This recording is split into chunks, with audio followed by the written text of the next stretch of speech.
Também agradecemos o pastor Silas, né? Pastor Silas, muito obrigado por ter autorizado, porque conhecemos muito bem o Miguel Catinho, né? Por ser um jovem inspirador naquilo que é a vertente religiosa, é alguém que inspira outros jovens a seguir aquilo que é a religião, a igreja, e tem trago conteúdos bastante, digamos assim, motivadores para que a juventude reflita em torno disso.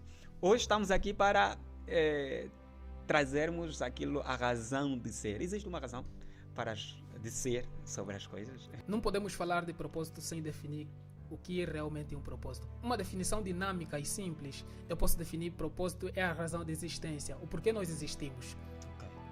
Por que estamos aqui? Será que nós nascemos só para comer e voltar a ter fome? Okay. Será que nós existimos só para ter uma esposa, para ter um filho e depois, ponto, acabou? Eu acredito que não. Se você construir uma cadeira, você sabe o propósito daquela cadeira. Por que aquela cadeira existe? E você logo vai entender que aquela cadeira existe para alguém sentar. É o propósito da cadeira. Alguém tem que sentar por ela. Porque se a cadeira foi feita para sentar e você colocar um peso sobre ele, uma televisão, um peso, um bloco, a cadeira não está a cumprir o seu propósito. Então, todos nós somos alguma coisa, temos que nos descobrir. Não só no sentido espiritual, mas no sentido social. O ser humano faz viagens nacionais e internacionais só para descobrir quem realmente ele é.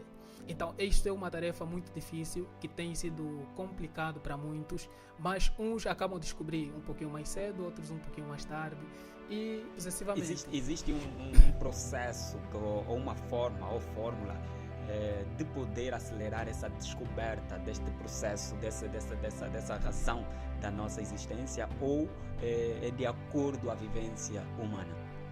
Olha, estudos, pesquisas, formações, habitar em lugares diferentes, traz sempre uma luz, uma fotografia de quem você vai se tornar amanhã.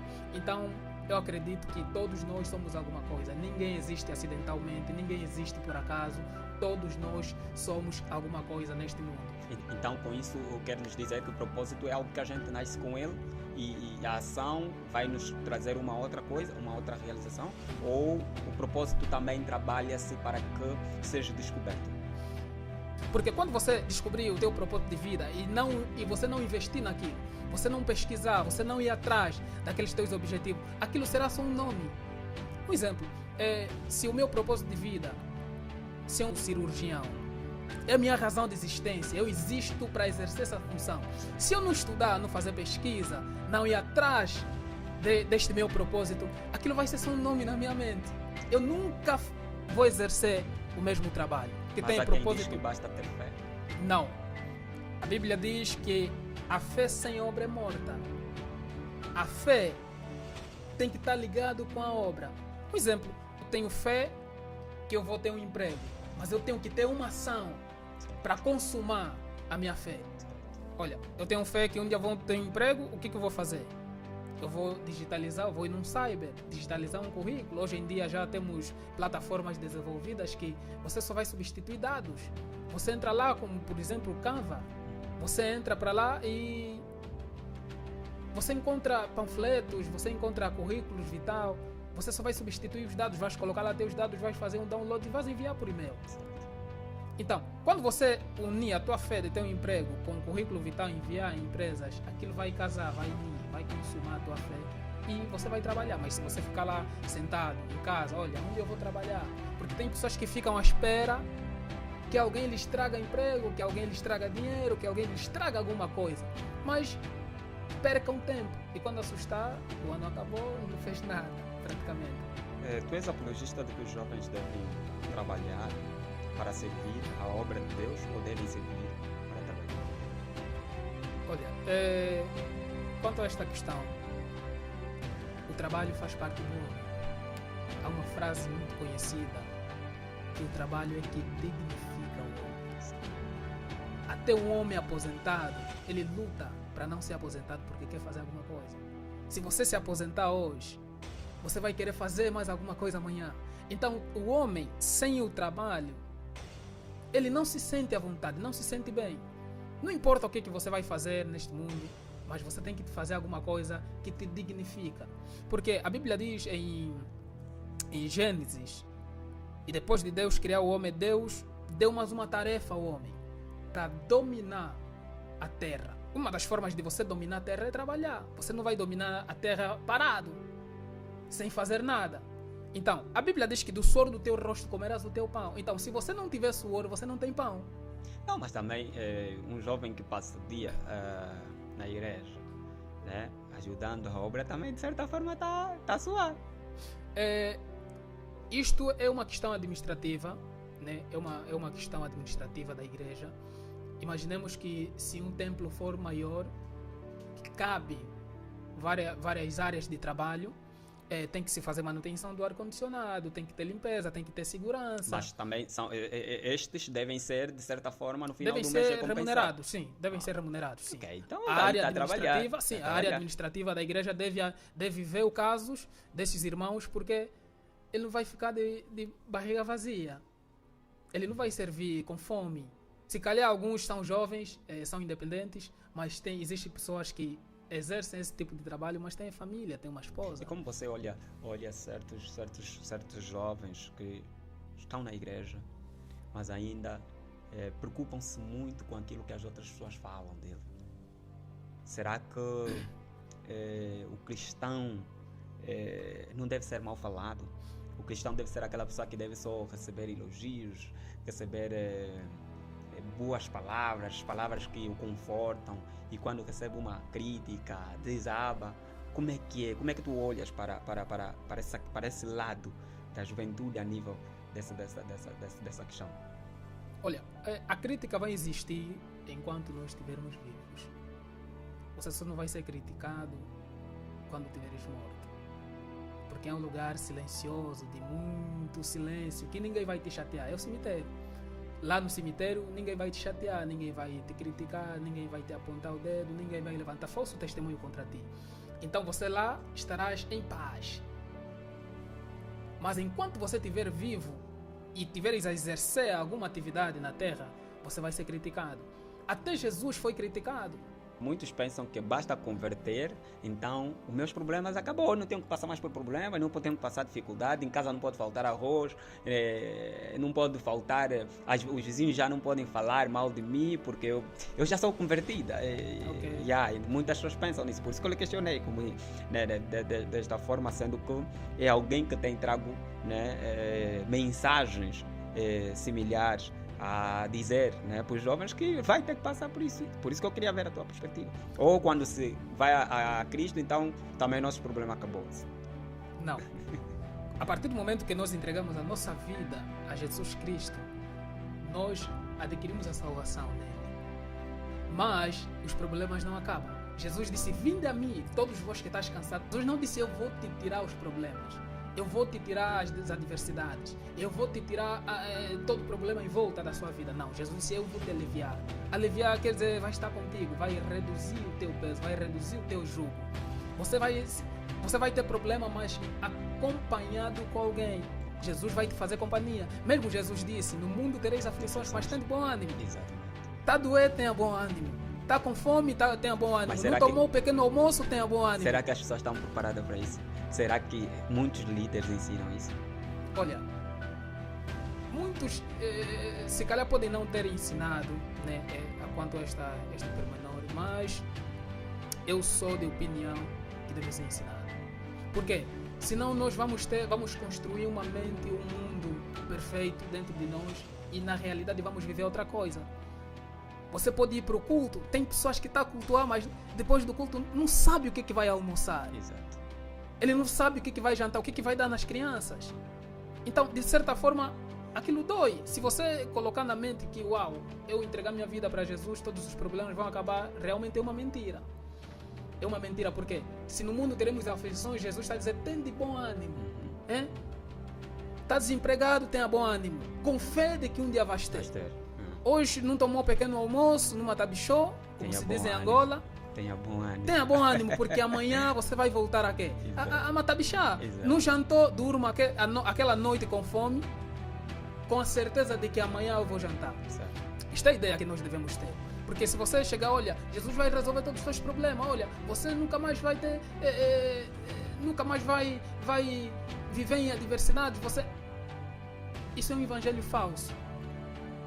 É um evangelho falso, porque isso é o contrário à palavra de Deus.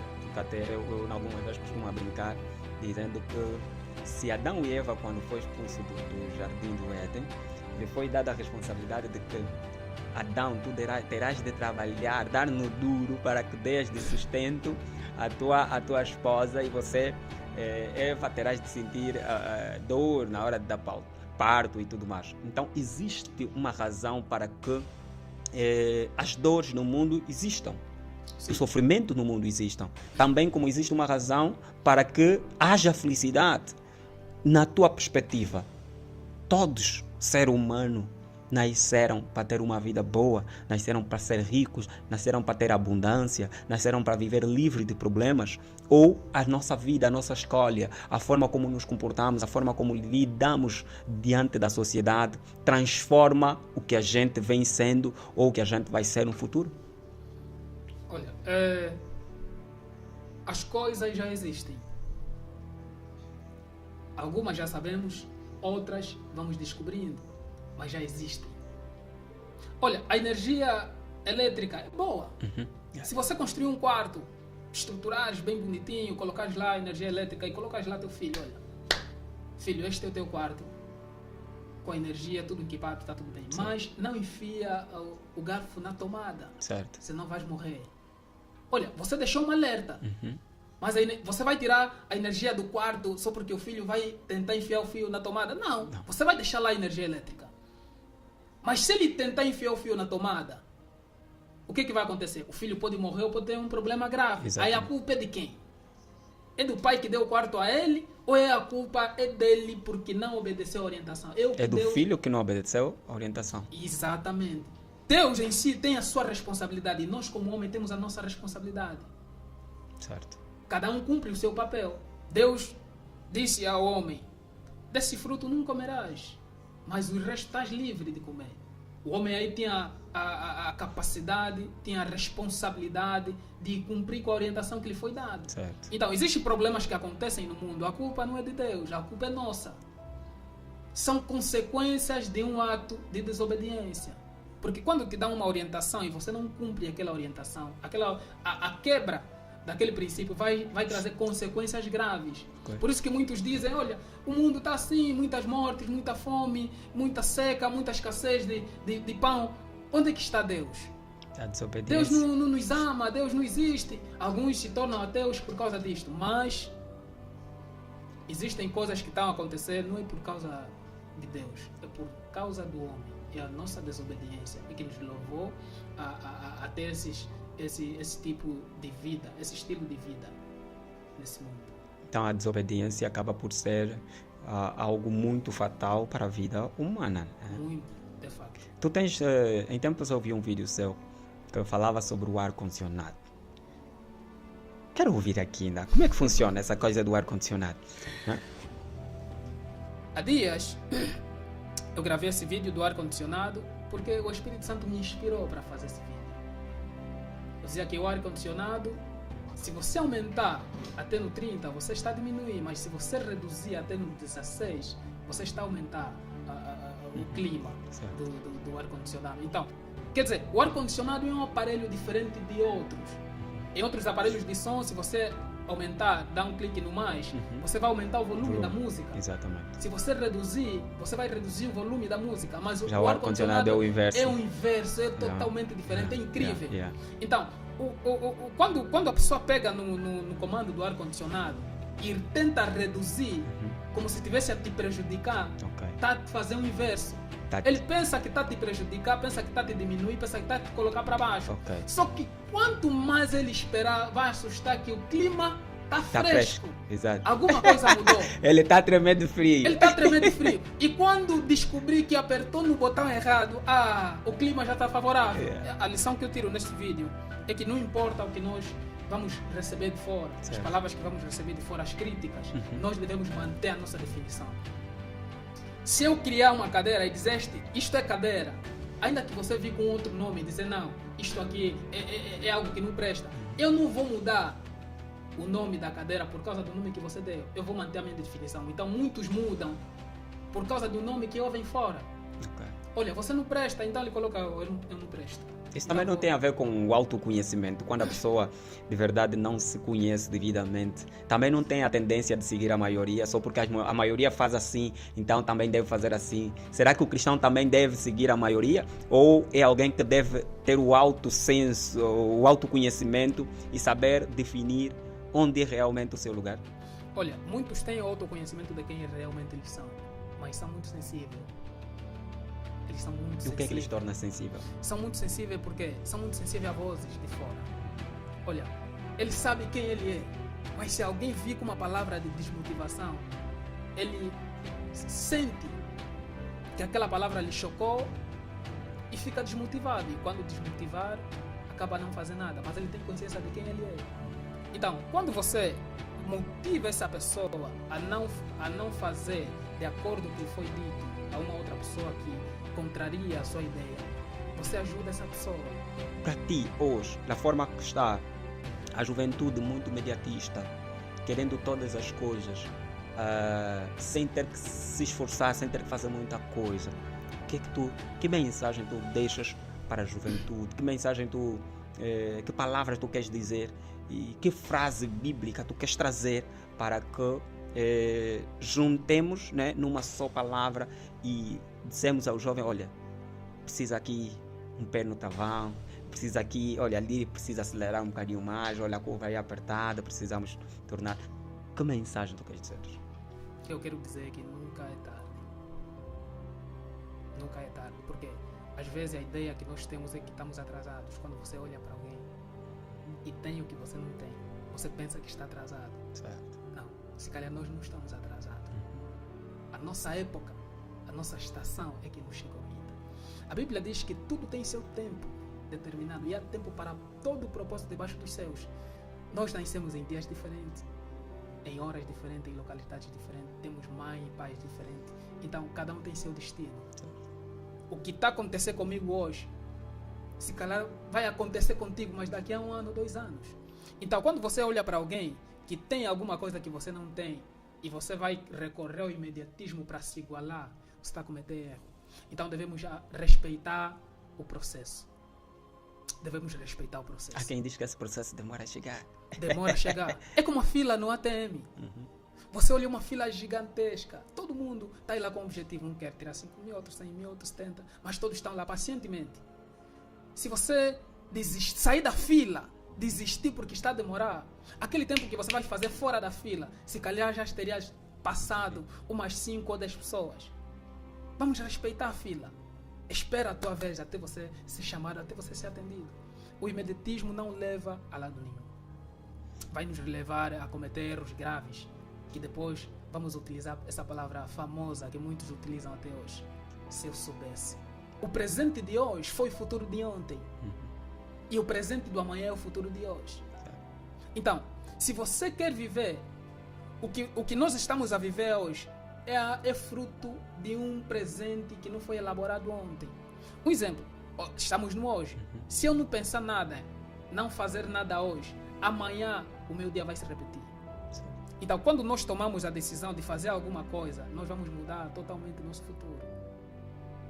Vamos mudar completamente o nosso futuro. Porque tem pessoas que só esperam o futuro. Olha, eu vou fazer, olha, eu serei, olha, eu terei, mas não faz nada a respeito.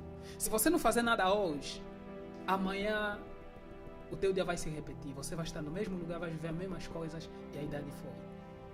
Então nunca é tarde para fazer alguma coisa. Nunca é tarde para estudar, nunca é tarde para procurar emprego, nunca é tarde para procurar um negócio. Há quem diz que não tem oportunidade, há quem diz que precisa de X milhões para começar, há quem diz que se não fosse o pai que não está em vida, ele seria alguém.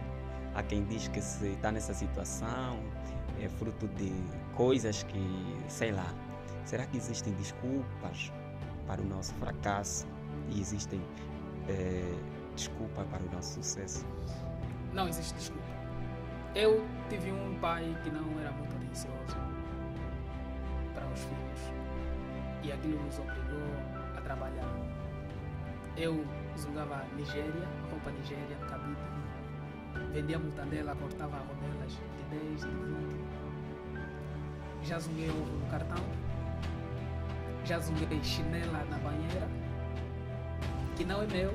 Se você vender 1000 kwanzas, te pagam 100. Se você vender 10.000 kwanzas, te dão 1000 kwanzas. Já atendi na bancada. Já lavei carro. Já lavei moto. Tudo por causa de quê? De ter algo digno. De você ter dinheiro para comprar um creme, para comprar uma calça, para comprar uma chinela. Então, nunca... E naquela época não tínhamos classe. Estávamos na quarta, quinta classe, sexta. E não tínhamos aquele apoio. Então não temos desculpa. Eu sempre digo, e eu vou dizer agora, eu não tenho vergonha de fazer um trabalho digno. Desde que seja digno, eu faço. Ainda que eu for para chamar, Danja Rebanicha, para mim poder ter alguma coisa, eu vou fazer. Mas quem vai dizer, esse é o líder, Miguel. Ele... Não me interessa, não me interessa. O importante é que eu estou a fazer alguma coisa. O mais incrível nisso é que nós não devemos colocar na mente que isso vai ser para sempre. Vai ser a nossa vida toda. É um processo. Hoje o Miguel trabalha como quê? Eu sou técnico de bordado, é a minha profissão. Sou técnico de impressão em UV. Faço impressão também de DTF. É minha área específica, é minha especialidade, é que eu faço. Mas antes disso, eu fazia outras coisas. Porque existem empregos que só vão chegar daqui a um ano. Porque você não está preparado para entrar lá. Agora, se você não fazer uma outra coisa e tiver à espera, você vai comer o quê? Se você fez uma coisa e não deu certo, tenta de novo. É como se fosse o computador, você dá um clique na letra R, não assumiu lá no monitor, volta a dar um clique, vai aparecer. Então, por vezes, as desculpas que muitos têm usado de não fazer nada não deve existir. Eu acho que todo e qualquer benefício deve surgir de algum sacrifício. E eu não falo de sacrifício de buscar feitiço, buscar outras coisas estranhas, mas falo da vontade do indivíduo de querer crescer, de querer evoluir. Então, olha, eu fico muito feliz, fico mesmo muito feliz por te ter aqui em primeiro, porque me orgulho, primeiro, por também fazer parte desse teu processo, e quando falavas da IC, depois eu lembro-me que também recebi-te, lá e passei várias experiências a nível do designer gráfico, bordados e essas coisas todas. Então eu sinto-me feliz por te ver a cada dia evoluir e a se tornar este Miguel que muitos não acreditavam que um dia serias, percebes? E eu posso aqui dizer que é fruto de muita persistência, muita insistência. É algo que eu acompanhei e que hoje me orgulho de te ver na pessoa que tu estás, que te tornaste hoje, e eu sei que ainda se tornarás algo maior. E de certeza que a cada dia que vocês tiverem aqui o Miguel, vocês vão começar a compreender quem realmente é esse jovem. É uma pessoa que eu admiro muito, tem o meu respeito, tem a minha admiração, por isso que eu lhe convidei mesmo hoje para cá estar. Nós devemos ter paciência com os nossos jovens angolanos, porque existem pessoas que são como a cebola, tem várias camadas. E a primeira camada chega a ser mais fina e dura. Você tem que descascar com muita atenção e com muita diligência, com muita paciência. Então existem jovens também na nossa nação com muitas camadas. Camadas de desprezo na família, muitos são desprezados na família, muitos são desprezados na sociedade. Muitos adquiriram informações negativas e estão a conviver com isso. Então tem várias camadas que têm que ser descascadas. Descascar aquela camada alguém foi traído, alguém foi decepcionado, alguém perdeu o emprego e já não quer mais procurar emprego porque se está com trauma de que vai perder de novo. Alguém saiu de uma relação, foi traído, não quer entrar noutra porque está com medo que vai ser traído de novo. Alguém perdeu alguma coisa, está com medo de ganhar de volta porque já se desmotivou. Então isso são camadas que estão na nossa nação, que estão no nosso jovem angolano, que temos que ter paciência de descascar. Você tem que tirar a primeira camada, tem que tirar a segunda camada, até você encontrar o verdadeiro sentido da pessoa. E quando você tira essas camadas na pessoa, você vai, depois mais tarde, vai descobrir que afinal aquela pessoa não é o que eu pensava. Exatamente. Arrogante, agressivo, vício. Não, você vai descobrir que lá no fundo, depois dessas camadas, tem alguém doce. Ok. Se calhar ele está assim por um motivo. Exatamente. Se foi influenciado por uma companhia, por um cigarro, foi influenciado a entrar em lugares que não devia entrar, então está arrependido, procura refúgio, conforto nessas coisas, nos vícios. Então são camadas que temos que tirar. Daí o cuidado a termos a julgar as pessoas. Não né? devemos julgar as pessoas. Todos nós somos importantes, somos especiais.